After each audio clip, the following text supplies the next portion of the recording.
On est rendu à parler de la prochaine option qui est créer des itinéraires. Pour créer un itinéraire, dans un premier temps, on choisit l'endroit où on part. Disons qu'on part ici de Labelle, dans le Club Iroquois. Donc, on va cliquer sur le sentier. En cliquant sur le sentier, on voit qu'on est ici au sentier 724. Et là, je clique sur « Départ ». En cliquant sur « Départ », il nous met une petite bulle orange qu'éventuellement, après ça, je m'en vais vers Saint-Michel et éventuellement, notre bulle, elle va venir verte et mon arrivée va être rouge. Donc, je me zoome au centre-ville de Saint-Michel-des-Saints.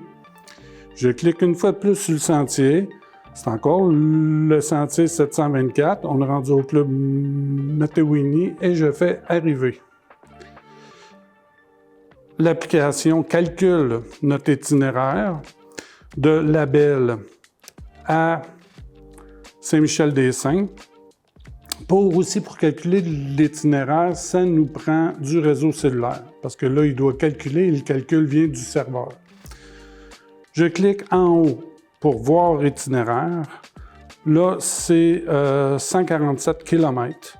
Si je prends le menu contextuel et je le glisse vers le haut, là, on voit un petit peu plus d'options. Justement, on voit là encore le 147 km. On peut partager mon itinéraire.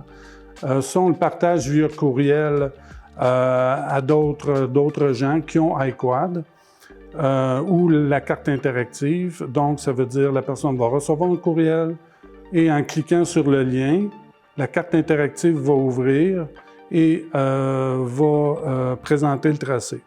On voit en dessous de partage mon itinéraire, on a exporté en GPX.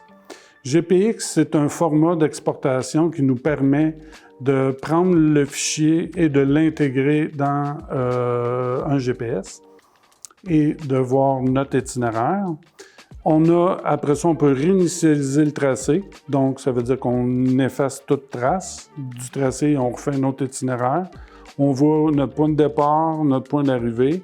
Et pour ceux qui ont iQuad Pro, on a ici enregistré un nouvel itinéraire. Ça va enregistrer dans notre cellulaire les différents itinéraires.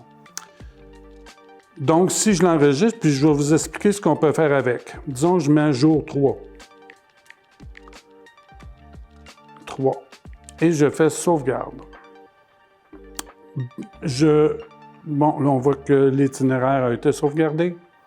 J'abaisse le menu et je vois l'icône ici, itinéraire, qui est accessible à ceux qui ont iQuad Pro. En cliquant dessus, j'ai tous mes itinéraires que j'ai enregistrés.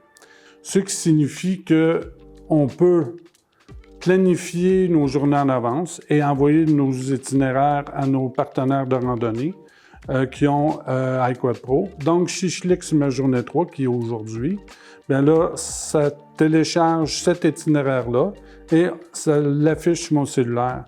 Donc, à partir de là, une fois rendu sur le terrain, là, je suis cet itinéraire-là pour me rendre à Saint-Michel-des-Saints.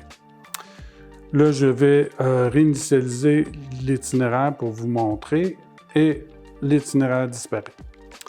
Une fois plus, on est capable, avec iQuad régulier, de faire des itinéraires, mais on ne peut pas les sauvegarder. On peut les partager, on peut faire un GPX avec, mais on ne peut pas les partager à d'autres utilisateurs qui ont iQuad Pro.